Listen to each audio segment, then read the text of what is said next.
And what's our discount rate that we're using?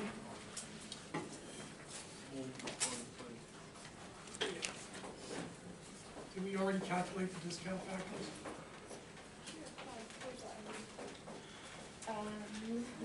No.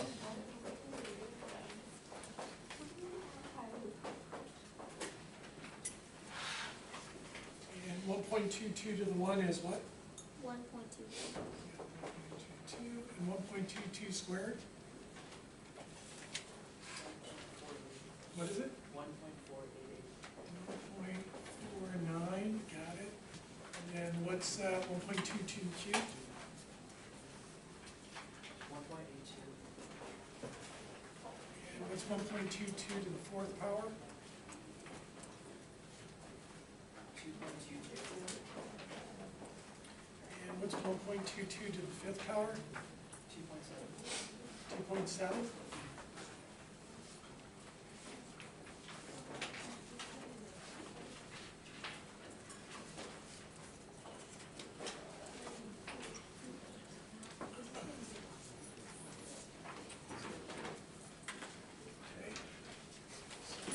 Let's do the calculations. So break out your calculators. So what's 240 million divided by 1.22? 197 million. Okay. And what's 283 million divided by 1.45? 190 million.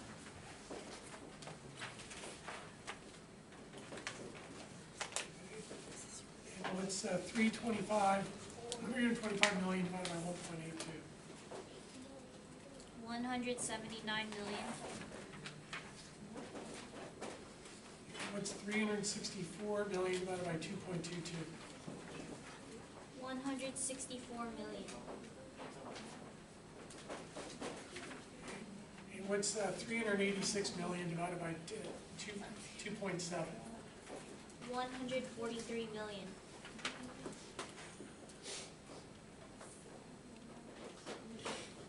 Is that right? Is that right? Is it? Yeah. But you have to add, Is it really?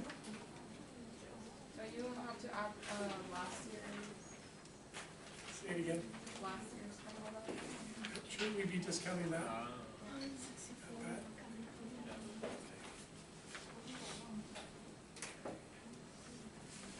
So what's 2,281 divided by 2.7?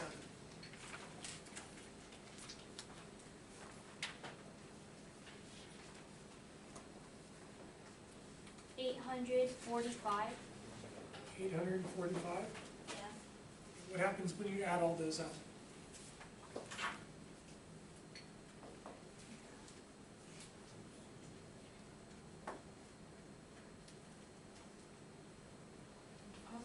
Okay. Okay, I'll walk you through it. Yeah. Okay. You have to grow it out one more year. Okay. So you grow it out one more year, you get the year 6 cash flow. Then you apply the Gordon growth model, the terminal discount rate minus the terminal growth rate. You're going to get 0.21. The 398 million divided by the 0.21 is going to give you a terminal value of 1,895 million. You have to add the 1,895 million to the 386 million. So you add that to the last year in the holding period's cash flow. And you get 2,281 million. And you have to take the 2,281 million and divide it by the 2.7 to get the total discounted cash flow in the last year of the holding period. Did everybody get that? Because that's the hardest part. And then you add them all up and you get the present value using the discounted cash flow approach. And what did you get? 1,575 million. 1,575 million. So basically 1.6 billion. Okay, excellent. And then what does it ask us to go through the calculate the values, right? So we got And what was the value for the perpetuity? What was it? 1.1 billion. And what was Gordon Growth? 1.4 billion. What was it? 1.4.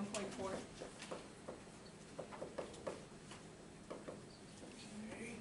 And then what was multiple approach? You want to use the median value?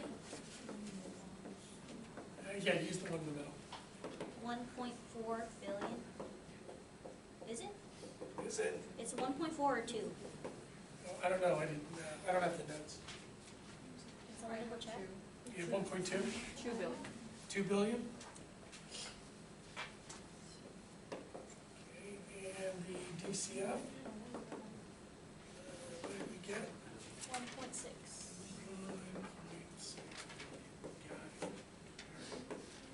1.6. So what's the value? Based on the 4 approaches, you tell me, what do you think the value of the company is? What are the 2 methodologies that are used the most? Multiple. Multiple and what are the 2 methodologies that are used the most? With the intrinsic value. Huh? The intrinsic. That's where, these are intrinsic values. Oh, okay. Okay, we're trying to get to the final intrinsic value, by using these as inputs into the valuation process. Wow. So what are the 2 valuation methods that are used the most? The multiple. Multiple approach and DCF. I mean, Gordon growth and perpetuity will give you some information, but you want to rely on the multiple and the DCF more. Okay? If I remember correctly, you gotta go through Gordon growth to get those approaches, correct? You have to utilize Gordon growth to actually get the final risk or multiple. Oh, well, you're using the Gordon growth approach to get the terminal value. Got it. Okay, this is using Gordon growth to get the initial value. Okay. And these basically set a floor to the valuation. But you're going to use the I multiple don't know and if the it's this one DCF. too, but you can So double you check. tell me, what do you think the value is? This is part of the evaluation process. So what do you think the value is? 1.6. What is it? 1.6. Okay, I got 1.6. Anybody else? I got like 25 analysts sitting here. Everybody's got an opinion. 1.6. Okay. Anybody else? 1.8. Okay, I got 1.8, somewhere in between. I mean, this is what people are willing to actually pay. And this is your valuation using the pro forma income statement that you projected. You guys modeled this out. This is the market, this is what you want. Maybe 2 billion? Maybe, maybe. This is the market, but it's pretty close to each other, right? Yeah. So you're giving it probably an upside, Yeah. or an optimistic valuation. But would you use like the median range between them? You could, but you really have to think about it. Did we do enough research to be able to project, to feel really confident that our projections were really solid? And then we looked at what, people were willing to pay. And then the question is, are investors still willing to pay $2 billion? I mean, interest rates have gone up, you're falling into, global recession, manufacturing's contracting, you got political uncertainty in the White House, you got geopolitical risk in the Middle East. Do you think people are going to be willing to pay this amount going forward, or did we already reach the peak? So if you want to be conservative, you gravitate towards your DCF. If you want to be optimistic and you think the market's still holding for that type, then you would do the $2 billion. So what do you want? What do you guys want to do? What do you want to use? So you want to be conservative and use 1.6? I think in retrospect, like the recession, I would want to be more Conservative? conservative. Yeah, I agree with that. Okay, so you want to use the 1.6? Yeah, Just to be conservative? You want to be conservative, but you don't want to overspend. Got it. That's a pretty good way. Although, the investment bankers and the private equity people like to puff up the deals, but we're looking at the transaction, so it's the target. So if we think that things are gonna weaken, we're probably gonna stick with the 1.6. It's just kind of the thought process you want to go through when you're coming up with the final valuations. So I don't know if you have consensus, but all of you, I'm sorry to say, you are driven by groupthink, and there's others around you who are basically making decisions for you because you didn't give any input in the process. So you will have to be subjected to whatever, if the deal goes south and you didn't make any input into the process, you will be blamed because you didn't say anything. Sorry, that's just the way it is. Okay, so 1.6 billion. What's the price? How much is the seller asking for to sell the company? 4 billion. Okay, 4 billion. How do I calculate the net present value? You subtract it from, Exactly, you subtract it. So what's 1.6 billion minus 4 billion?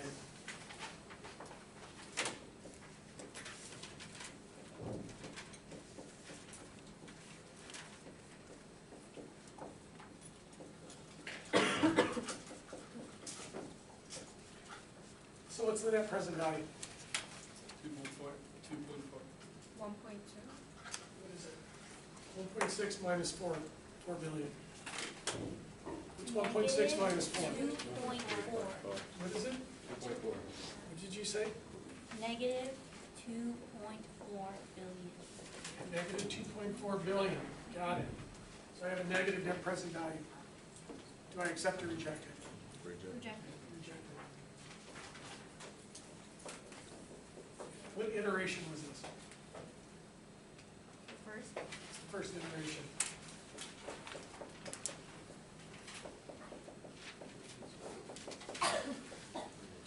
What if you really want the firm? Yes.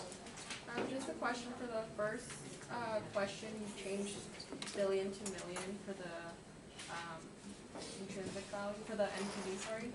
And then, so you basically, for the last problem, you basically did, We instead just of what? rounded it up. Wait, what? We just rounded it up. It was 1,575 million, so I just rounded it up to 1.6 billion.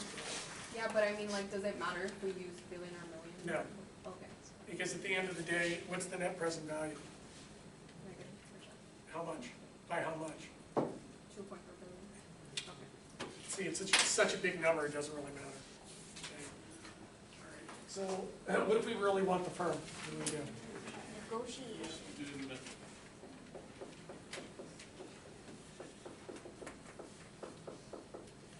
So, iteration number 2, we're going to negotiate the price.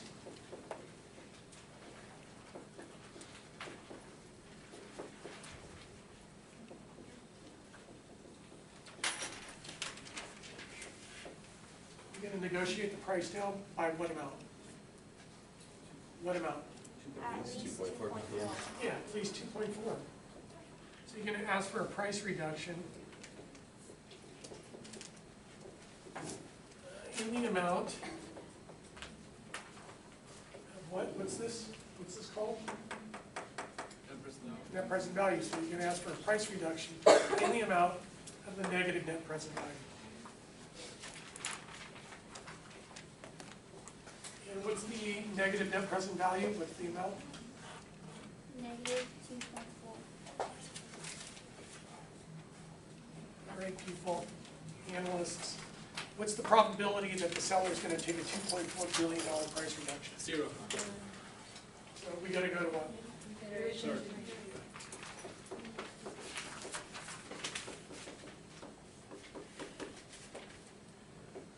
And what do we do in iteration 3? We go back to review the assumptions. Okay, we got to go back and review all the assumptions.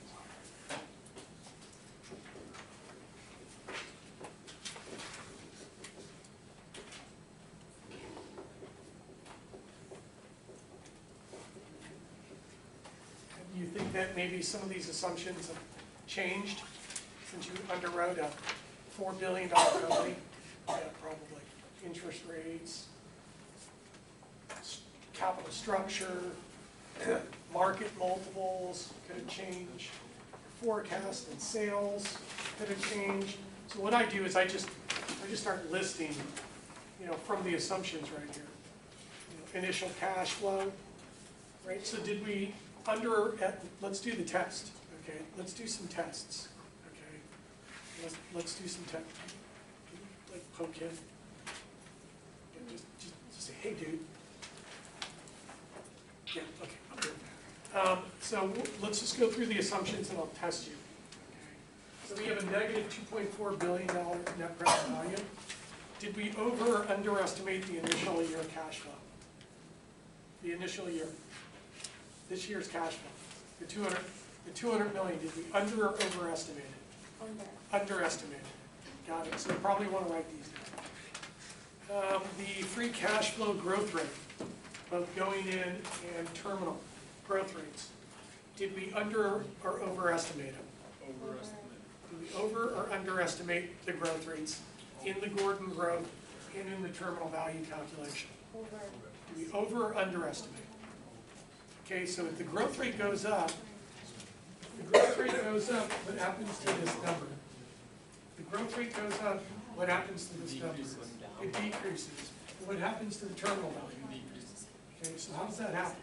This goes down and that goes down. How does that happen? It's mathematically impossible. Okay, let's do it again. If the growth rates go down, if the growth rates go up, this goes down and this goes up. Got it.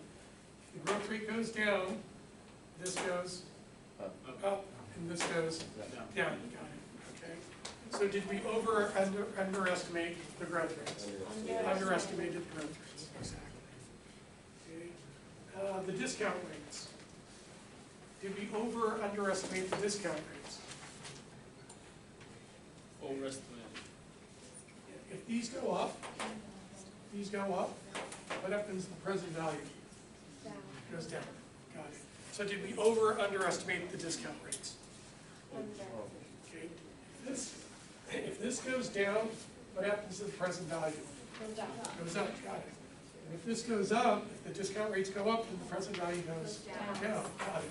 So in this case, when we have a negative net present value, are the discount rates too high or too low? Too high. Too high, right?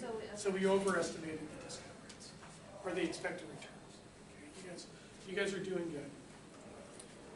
Did we over or underestimate the pro forma cash flow growth rates? Did we over or underestimate the pro forma cash flow growth rates? Underestimate. Are they too high or too low? Too low. Too low. Because if we revise them up, what happens to the present value? If we revise these growth rates up, what happens to the present value? Come on, ladies. When we revise these growth rates up, what happens to the present value? If we revise these growth rates up, what happens to the present value? It goes up. Okay. And if it goes up, what happens to the net present value? Okay. If the present value goes up, then the net present value goes down. Okay. Up, down, up, down, up, down. This is the most important part of the whole process. Okay. Is the investment decision making. If you're lucky, at some point in time, you will be asked to sit in a room as your company starts to look at acquiring other companies. And they'll be talking about this stuff. Okay. And it's up, down, up, down, up, down. If you say, oh, well, we overestimated the growth rate of the cash flows, that's why we're getting a lower present value. Wrong. It's not going to work. We'll ask you what school you went to. All right, so those are the assumptions that you're going to use. So should we go through them one more time? So you understand them very quickly? Did we over or underestimate the initial year cash flow? Underestimated. Did we over or underestimate the Gordon growth rates? Over. Did we over or underestimate the growth rates if we're getting a negative net present value? Yes. We underestimated. Did we over or underestimate the discount rate? Over. We overestimated. Did we over or underestimate the pro forma cash flow growth rates? We underestimated. Got it. Okay, you guys are doing great. Okay? So we went back and reviewed the assumptions and we still get a negative net present value. Do we have another option? We really want the company. Yes. Yeah. What do we do now? Calculate with all options.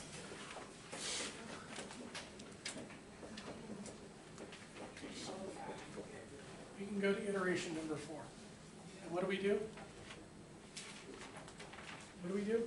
We Calculate. calculate.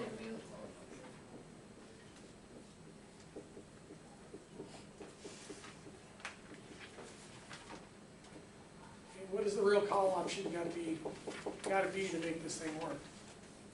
So that we get a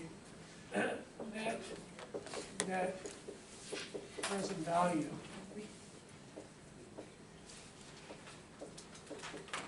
It's either 0 or positive. So what is the value of the real call option gotta be? Greater than or equal to? 2.4 million. So it's 2.4. Maybe 1.6, eh? So the real call option is gonna be greater than the negative 2.4 million in net present value. So if the, yes, Just like more of like a bigger picture. Yeah. Why would it be like negative? And why would a company want to buy something that's valued? because they think that they're willing to pay more. It's negative present value, so they're willing to pay more. In the assumption that at some point, the value of the company is gonna go through the roof. So it's gonna be worth way more than the 2.4 billion. So they're willing to pay more. Okay. And that's basically the whole thing. You look at Uber, Lyft, WeWork, Salesforce, you look at all the tech companies that have gone public over the last 3 to 5 years. Why are they able to raise, 4.4 billion dollars in the public markets? When you do the valuation, I'm not even getting close to $4 billion. I'm coming up with roughly $2 billion. So why would I pay $4 billion for a company when I'm valuing it at $2 billion? Well, because the real call option basically takes into consideration the probability that the firm may actually be worth more than $2 billion in the future. So the acquirer, who's purchasing the target company, is willing to take the risk and overpay by $2.4 billion in anticipation of actually making more money in the future. Maybe they think, I'll overpay $2.4 billion, but the company may actually be worth $6 billion Right. in the next 5 years. So, if you look at it in retrospect, it might be worth it to take the risk and pay the extra $2.4 billion with a probability that it actually could be $6 billion at some point in time within the near future. There may be other information that's not being captured in this model. It's a very simplistic model. This model takes into consideration, not only the real call option takes into consideration time. It may take us 4 or 5 years to get to the $6 billion. Management's capability to actually take the company and restructure it and add value to it. And then the probability that these tech companies' valuations are highly volatile. And that volatility means that the probability that the company could hit $6 billion in the next 5, 6 years is pretty high. It's not reflected in that model, but it's reflected in this model. That was the innovation in call option theory. That was developed by Black-Scholes in the 70s. Was they basically invented a mathematical equation to be able to take into consideration probabilities.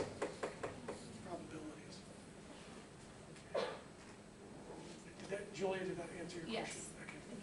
All right, so that's that one. So we know that the calculation of the real call option, the call option value is going to be equal to or greater than the negative net present value. If the real call option is greater than the negative net present value, then your net present value is positive. the value of the real call option is equal to the negative net present value, then your net present value is 0. And in both of those cases, you would accept. You would accept the project. Net present value. If the value of the real call option is less than the negative net present value, then your net present value is negative. If your net present value is negative, then you're going to reject it. The real call option calculations are used a lot in biotech. New drugs, new treatments. It's not used a lot or at all in real estate. It is used, I don't think scientifically, but usually used as gut feel in venture capital and private equity. Although I wouldn't be surprised if there were financial engineers at Microsoft and Cisco and Salesforce and those that have people actually calculating that stuff. And you might be using that stuff when you're Taylor, when you go into the accounting firms, you're probably going to be doing calculations of options for employees. You're going to be using Black-Scholes option theory to be able to come up with the value of the employee stock options. You'll probably be doing that. Is that just if it's 0, that's accept? Is that what the parentheses Yeah. there? So basically, if the value of the real call option is equal to or greater than the negative net present value, then the net present value is either 0 or positive, and you would accept it. If the value of the real call option is less than the negative net present value, then your net present value is negative, and you would reject it. Thank you. Okay. So you guys want to take a picture of that, because then I'm going to move to the next one.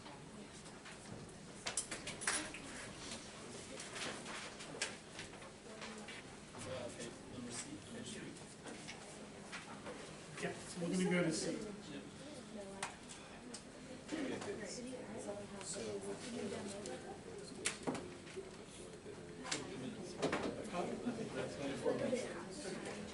We might be. Okay,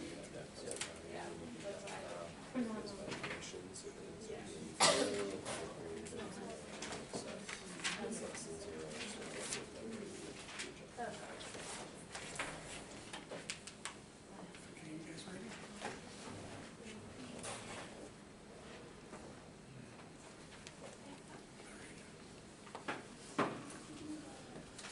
So what I'm going to do is I'm going to keep the structure.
Then he goes to class.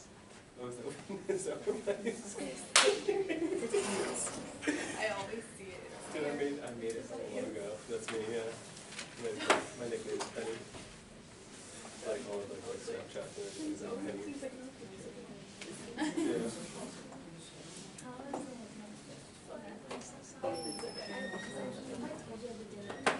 I should finish until like 9:30 when I do CT.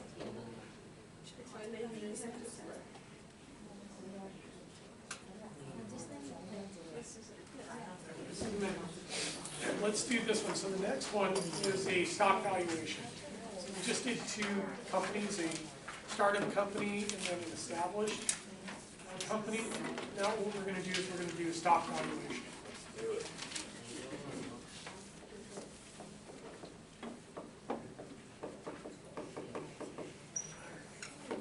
So what do we need to do to be able to calculate the intrinsic value using the perpetuity model.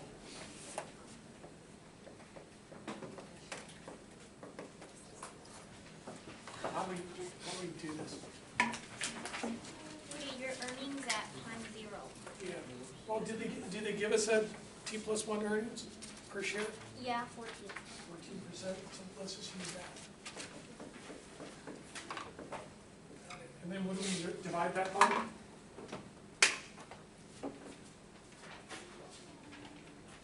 What are we using as the discount rate? Yeah, what are we using? 8%, Yeah, and what are we using?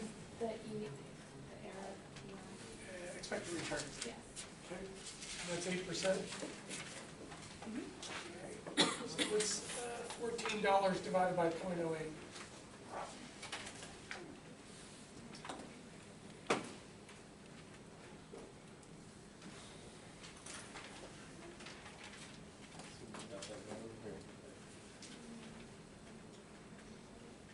$175. Is that right? Yeah. What's the next method? Gordon. What is it? Okay. It's also called what else? Constant. Constant rate. Got it. So,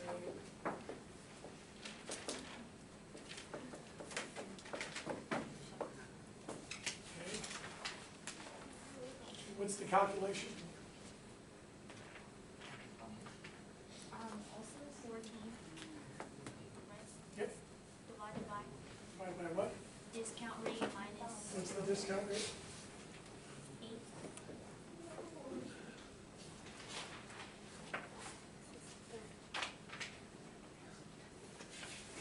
How do we do this?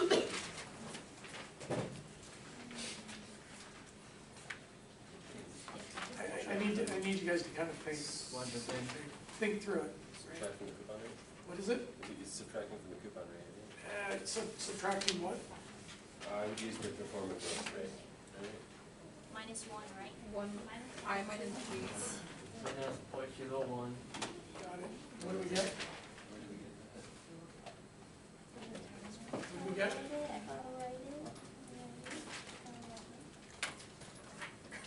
Sorry, like half the class is checked out, so I mean, they're just copying stuff down. 200. We're not even thinking. So what is this? 200. 200! No, what's this? Yeah, Oh, 0.07. 0.7. Okay, thank you. And I guess So what's $14 divided by 0.07? 200. I didn't hear you the first time. Okay. So what's the third method? The multiple approach.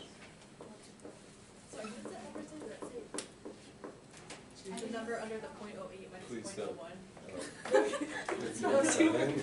0.7. 0.7. Okay, sorry, I wasn't sure what That's okay. crossed out. That's okay. So yeah, just text it next time, Jesus. It's okay. All right. And then how do we calculate the multiple effects? 14 times your multiplier. Okay, 14 times the multiple. $14 times the multiple. Do they give you any multiples? Yeah. Yeah. What are they? From high to low? Only 15. From high to low? Yeah. It's only 15. Huh? It's always says 15. Oh, that's it, okay. I thought there was a range. Okay. So what's 14 times 15 times? 14 times- 210. Bless you. Thank you. What's the multiple? 15. Yeah, but what is it? What's the calculation? What is the multiple? Multiples of Yeah, but what is it? How do you calculate it? It's a test, this is a test question. What is it? We're not using EBITDA, this is a stock valuation. So it would be the That's present the value times sales the multiples price. spread. No, we're doing a stock valuation, we're not doing a company. Sales price. We're not using, we're not doing a company, we're doing a stock. Sales price divided by No, it's not, we're not using Stock sales price? price. stock price. We're using the stock price divided by what? Earnings. Yeah, earnings per share.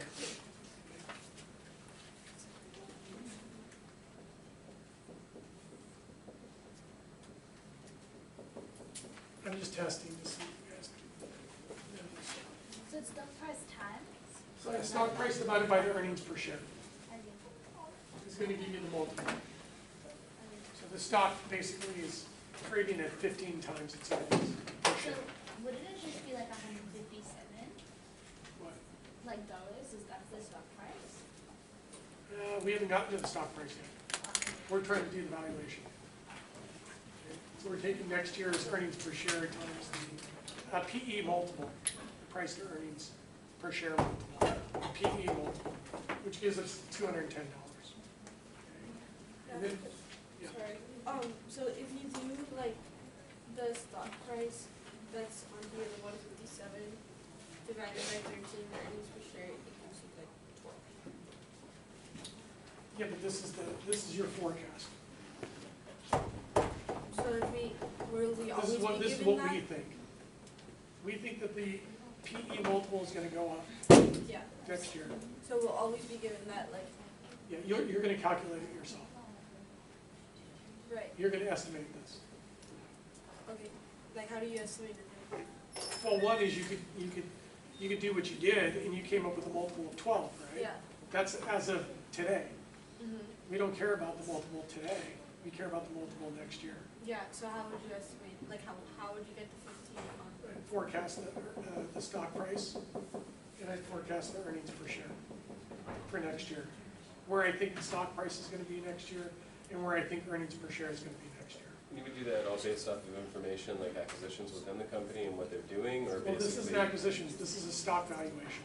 So you would base it all on previous I could values of the forecast, stock? I could forecast this multiple Uh-huh. based on economic growth projections. I could forecast this multiple based off growth rates and earnings for the company next year. And you would never, okay, so that's I guess what I was getting, that's what I meant by asking, like. I could actually go back in time and say what has been the price earnings multiple for this stock, going back in time, and if we think next year is gonna be similar to a prior period, then we'd use that multiple for next year.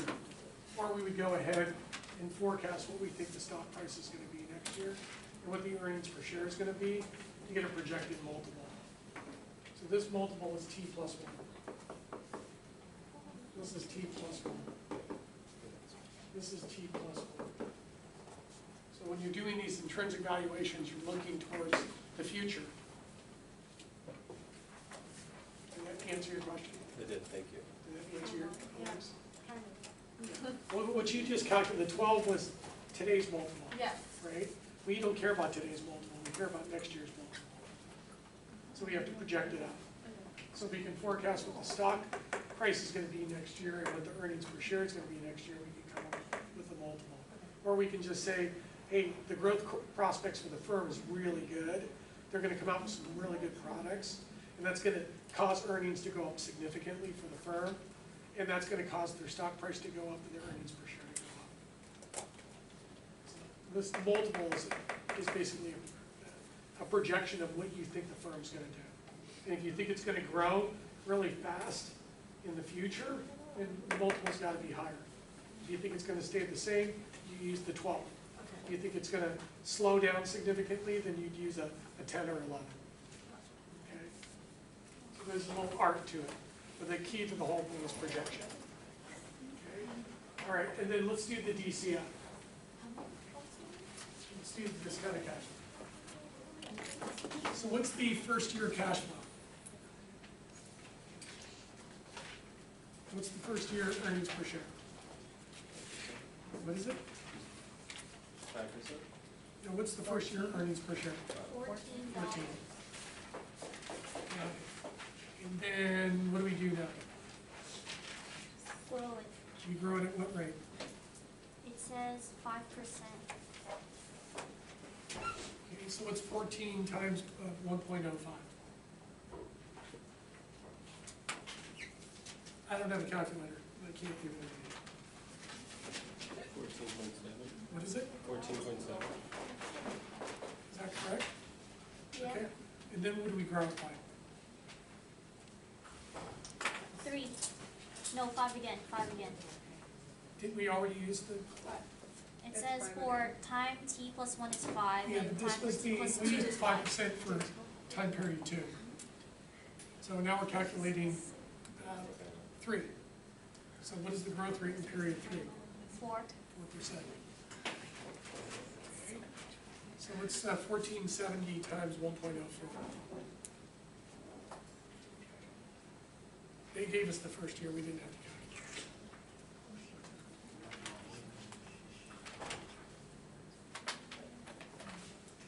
Okay, so they gave you the first year, but then They gave us where the it says first year. like t plus 1 equals 5%, t plus 2 equals 5%. Yeah, that's that one right there. Oh, Because we're using that to calculate the second year.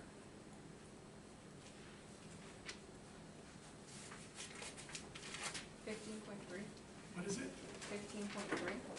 Okay, got it. And what's the, what do you use to calculate the fourth year? What do you mean? 3. 3%. And what's 15.3 times 1.03? 15.76. And then how do we get year 5? 2% growth rate? And what's 15.76 times 1.02?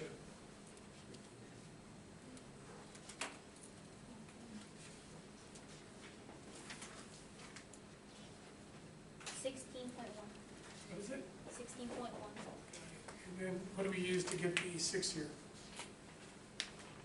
1%. What is it? 1%. So it's 16.10 times 1.01.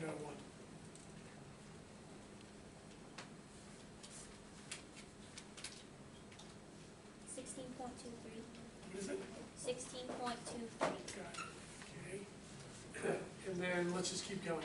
So how do we calculate the terminal value?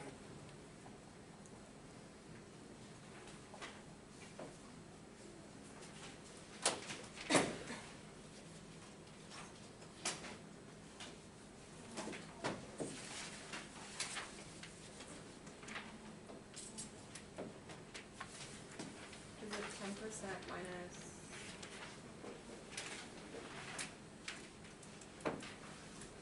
One. 0.01. What do you get? 0.09. And what's $16.23 divided by 0.09? 180.39.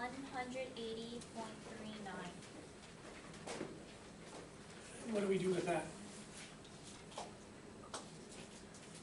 I'm sorry, how did you get the 180.39? We drew this out by 1% to get the sixth year earnings per share, divided by the terminal discount rate, or the terminal expected return of 10%, minus the terminal growth rate of 1%, gave us 0.09.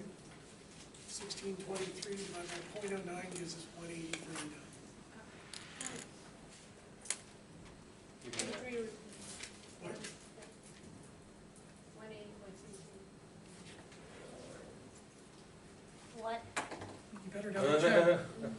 180 divided by 0.09. No. 1623 divided by 0.09.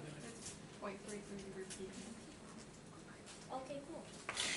Got it. Now what do we do? You're gonna add that to the year 5. Got it. We're gonna take the 180.33 and add it to 1610. And what do we get? 196.43. 196.43. Yeah. Got it.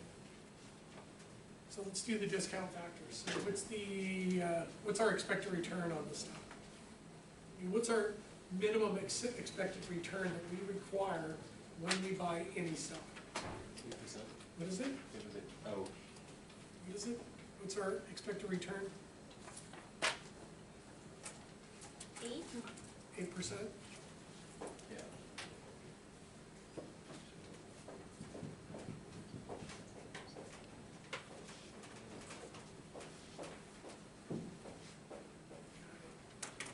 And 1.08 to the 1 is 1.08. What's 1.08 squared?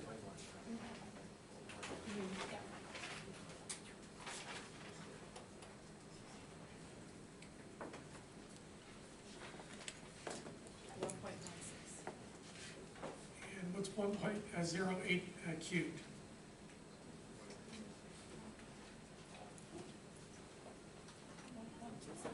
What is it? 1.26.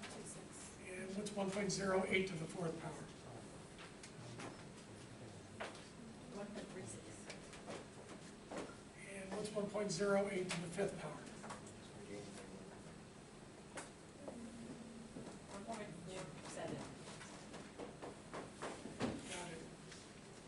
Okay, now what do we do? Divide.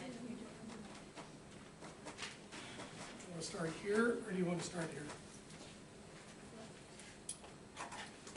Here. So what's $14 divided by 1.08? 1.96. What is it? 12.96. Thank you. And then what's 1470 divided by 1.16? 12.67. Is everybody checking the numbers? Yeah. Okay, thank you. What's 1530 divided by 1.26? 12.14. What is it? 12.14. Okay, and what's 1576 divided by 1.36? 11.58. Okay, and what is 196.43 divided by 1.47? 133.62. What is it? 133.63. And then if you add these all up, what's the intrinsic value for the stock using the discounted cash flow?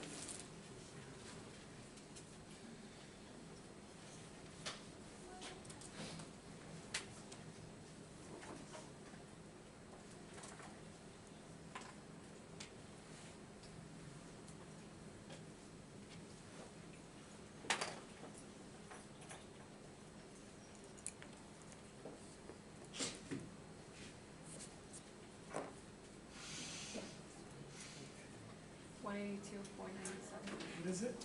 182.97. 97. Okay. Christian, how much time do we have? We have How much? 4? Okay. What I'm gonna do is, will you do me a favor? And what was the, we'll start from here and then we'll do the analysis. Wait, on so it. that's the present value?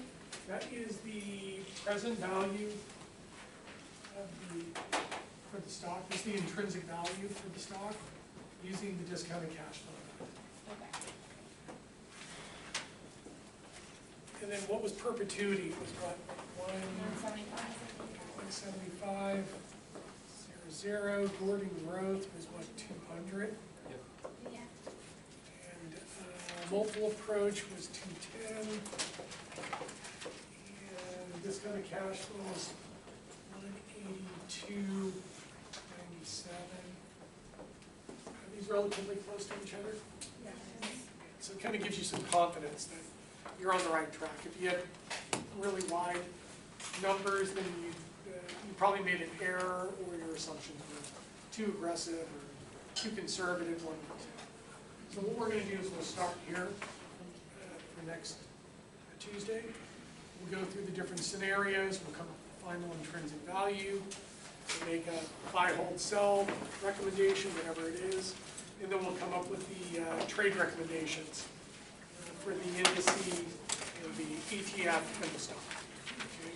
And then we'll do it again for a REIT. We'll do a couple commercial real estate projects, Salesforce Tower, Mission Bay, and then the investment decision-making matrix. We already did the first night. I'll go through it one more time. And then that'll be the exam, and if you could do the extra credit stuff, the extra credit stuff, that would be awesome too. But you guys can work in teams on this. So you won't set the actual midterm until we're finished going? Yeah, I should be able to finish it. Okay. So we'll do it the weekend. Awesome. Thank you. Yeah, you're welcome.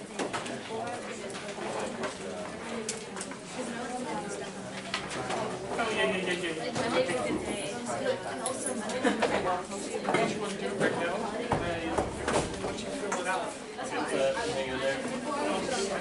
Okay. Got this. I know it. I can see it. It's good to meet you. Well rested.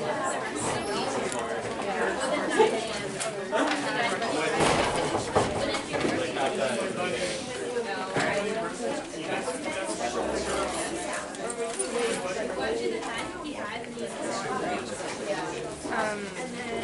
number, it's fine, I don't know.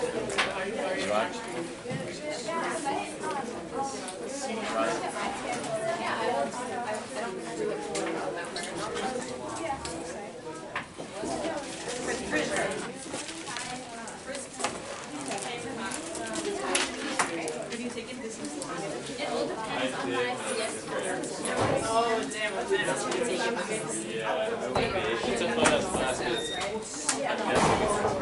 it's gonna be intense. Just a lot of in between. It's one of the most useful classes though when you hop in management and start dealing with people. True, because it's like all the You'll legalities. remember all that stuff. Like, if I can't do It's that. also like the schedule on the scene. Like, because those were years. Yeah, and also finishing off on it. And that Whatever was you know.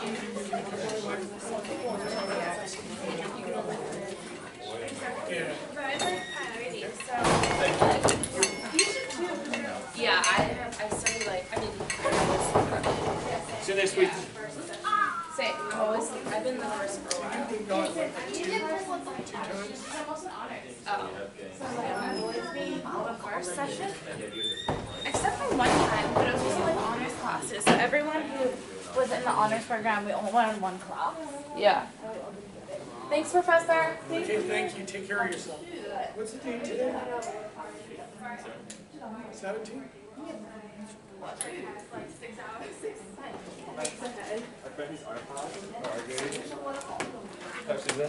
Hi, how are you? Thank you. How was your break? Phenomenal. I don't have